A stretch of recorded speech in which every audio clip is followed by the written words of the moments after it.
Assalamualaikum dan salam sejahtera bersama saya Muhammad Dihya Sahlan dalam Berita Pagi Sabah edisi Selasa 2 Februari 2021. Sebanyak 19.7 juta ringgit bantuan kewangan diserahkan kerajaan negeri kepada sekolah Cina, Tokong dan Persatuan Cina di Sabah semalam. Ia merupakan sebahagian daripada peruntukan 43 juta ringgit untuk sekolah bukan Islam dan badan keagamaan bagi tahun 2020. Sumbangan disampaikan Ketua Menteri Datuk Seri Panglima Haji G. Noor di Pusat Pentadbiran Negeri Sabah PPNS di Kota Kinabalu. Menurut beliau, bantuan berkenaan meliputi 13.5 juta ringgit kepada sekolah menengah jenis kebangsaan Cina, 9 sekolah menengah persendirian Cina, 83 sekolah rendah Cina dan 142 tadika selain 5.29 juta ringgit kepada 145 tokong untuk tujuan pembangunan dan pembaikan bangunan masing-masing. Turut diserahkan bantuan kewangan RM1 juta kepada Persatuan Tionghoa menjalankan aktiviti sempena Tahun Baharu Cina. Datuk Haji G memberitahu satu jawatan kuasa teknikal telah ditubuhkan untuk meneliti permohonan bantuan kewangan yang diterima daripada pelbagai badan keagamaan dan sekolah bukan Islam di seluruh negeri ini.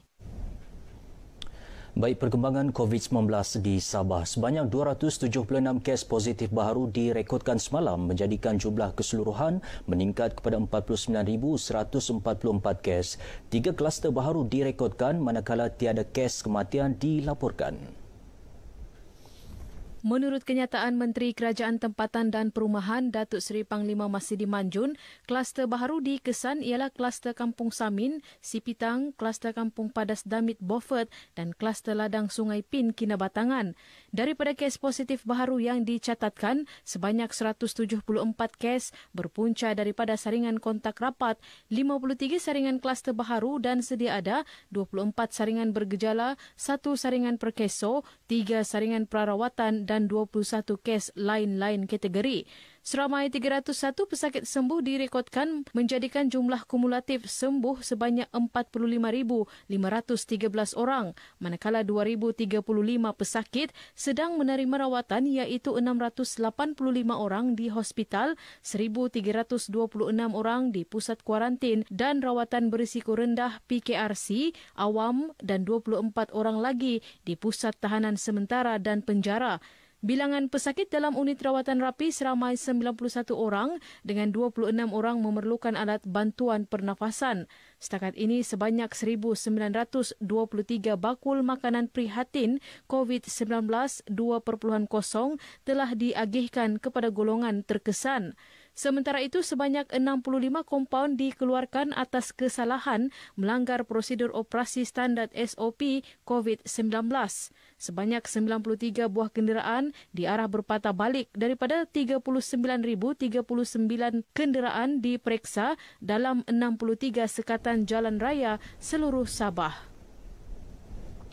Perintah Kawalan Pergerakan PKP sepenuhnya wajar dilaksanakan semula di negeri ini bagi mengekang penularan jangkitan COVID-19.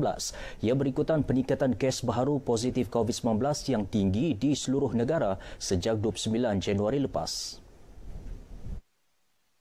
Bercakap kepada RTM, Ketua Pegawai Eksekutif Sedafiat Sendirian Berhad, Datuk Awang Butamam Awang Mahmud memberitahu penularan COVID-19 akan mengakibatkan pelbagai implikasi lain. Bila berlakunya penularan COVID, lebih ramai orang akan dikuarantin. Dan ini akan mengakibatkan pertama, produktiviti akan menurun dan pendapatan akan terjejas akibat daripada kuarantin ini. Yang kedua, kes perubatan ataupun kos perubatan akan meningkat lebih besar dan akan memberikan tekanan kepada perbelanjaan perubatan. Dalam pada itu, beliau tidak menafikan sekiranya PKP sepenuhnya dikuatkuasakan, pendapatan ekonomi akan berkurangan. Bagaimanapun, aktiviti perniagaan masih boleh dilaksana secara dalam talian dan majikan masih boleh mencapai produktiviti dengan kaedah bekerja dari rumah. Sementara itu, rata-rata orang ramai bersetuju PKP sepenuhnya dikuatkuasakan seperti pada Mac tahun lalu. Saya rasa PKP patut diteruskan untuk kesejahteraan rakyat. Biarpun dari banyak pihak, there are pros and cons dari segi ekonomi, kan, tapi atau kesihatan Tapi saya rasa patut total lockdown untuk kita memerangi COVID-19. Untuk kesejahteraan bersama, saya rasa PKP sepatutnya diteruskan lagi lah. Malahan kalau boleh, kalau kita tengok keadaan semasa sekarang ni, kalau boleh diperketatkan lagi lah. Dari segi pematuhan rakyat-rakyat. We need a total lockdown, just like we had in previously on March. So I think that even a short time of total lockdown would give us like a very long-term impact. Since tengok carta penurunan pun makin naik kan, hari-hari tidak ada perubahan, so saya rasa patut dilanjutkanlah PKP. Penguatkuasaan PKP 2.0 bermula 13 Januari lalu di Sabah akan berakhir Khamis ini. Pengumuman pakej bantuan perlindungan ekonomi dan rakyat permai mengenai insentif potongan cukai kepada penderma yang menyumbang wang tunai atau barangan bagi membantu rakyat terkesan COVID-19 disambut baik golongan peniaga negeri ini. Ia sebagai penghargaan kepada usaha murni rakyat yang sentiasa membantu terutama sektor swasta. Para peniaga yang ditemui yakin langkah berkenaan dapat menggalakkan lebih ramai penyumbang, khususnya mengadakan program tanggungjawab sosial korporat CSR. Program-program seperti CSR yang selama ini tidak dapat dijalankan atas sebab pandemik COVID-19. So, dengan secara tidak langsung, mungkin dia akan menggalakkan lebih banyak pihak-pihak swasta, syarikat-syarikat yang besar dapat menyumbang secara lebih positif. Bila dia penyumbang itu memberi derma, jadi mereka lebih berpeluang untuk mendapat kelebihan dari segi memotong cukai mereka dan sekali lagi mereka pun boleh dapat sedikit perkongsian rezeki mereka. Permai diumumkan Perdana Menteri Tan Sri Muhyiddin Yassin pada 18 Januari lalu mempunyai 3 matlamat utama iaitu memerangi wabak COVID-19, memelihara kesejahteraan rakyat dan menyokong kelangsungan perniagaan. Pelbagai pihak terus menyumbang peralatan pelindungan diri PPE kepada petugas Barisan Hadapan Kesihatan Negeri ini. Di Kota Kinabalu, Bulan Sabit Merah Malaysia BSMM Kota Kinabalu dengan kerjasama Kementerian Belia dan Sukan Sabah KBSS memperuntukkan RM10,000 bagi tujuan tersebut. Menurut Setiausaha Tetap KBSS Muhammad Yusri Abdullah, pembuatan 1,500 unit PPE ini hasil usaha BSMM Kota Kinabalu manakala material PPE disediakan Jabatan Kesihatan Negeri Sabah. Orang kata kita sudah lebih setahun kita cuba menanganinya dan ini adalah orang kata sedikit sumbangan daripada kementerian bersama dengan persatuan-persatuan di bawah kementerian dalam menunjukkan sokongan dan support kepada perandaina kita. Beliau ditemui pemberita RTM selepas menyaksikan penyerahan PPE berkenaan daripada Presiden BSMM Kota Kinabalu Remy M. Gunsalam kepada Pengarah Kesihatan Negeri Sabah Datuk Dr. Christina Rundi di Kota Kinabalu. Persatuan-persatuan di bawah Majlis Belia Sabah juga akan meneruskan program sumbangan lain seperti bakul makanan dan bantuan kepada pelajar memerlukan kemudahan internet. Penduduk terjejas angin kencang dan ombak di Kampung Tanjung Aru, Kota Kinabalu mampu menarik nafas lega dengan tindakan pantas kerajaan bukan sahaja menghulurkan bantuan keperluan asas, malah menyediakan peralatan membaik pulih rumah. Ketua UMNO Bahagian Putatan Jeffrey Nur Mohammed berkata pelbagai bantuan disediakan Kementerian Pembangunan Masyarakat dan Kesejahteraan serta Jabatan Kebajikan Masyarakat agar penduduk terlibat dapat menjalani aktiviti harian seperti biasa. Membantu untuk peralatan membina rumah dan ini telah pun diserahkan kepada 9 keluarga ini baru-baru ini. Tambahan bantuan agar mereka dapat bantuan yang secukupnya daripada kerajaan.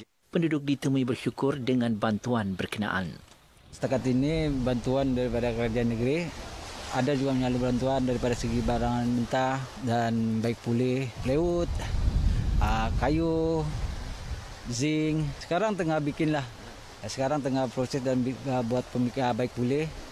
Setakat ini mungkin dalam 80% sudah. Terima kasih atas bantuan kerajaan kerana prihatin dengan cepatnya membantu dengan cepatnya orang-orang yang terkena bencana ini. Bagi pihak kejawatan kuasa Kampung Tanjung Aru baru banyak yang kita telah terima dari pihak kerajaan. Dan apa yang kita nampak, mangsa-mangsa pun telah jalankan baik pulih rumah mereka yang telah rusak. Seramai 99 penduduk Tanjung Aru terjejas dalam kejadian angin kencang dan ombak membadai perairan Sabah 13 Januari lalu. Kemudahan asas seperti perumahan antara fokus perubahan yang akan dilaksanakan bagi memenuhi keperluan dan keselesaan rakyat dalam kawasan Bandau. Demikian dinyatakan Ahli Dewan Undangan Negeri Adun Bandau, Datuk Wetrom Bahanda. Datuk Wetrom yang juga pembantu menteri kepada Ketua Menteri berkata walaupun kerajaan berdepan kekangan menyalurkan peruntukan untuk pembinaan kawasan perumahan di setiap parlimen, ia bukan penghalang untuk mengatasi masalah perumahan di kawasan terlibat.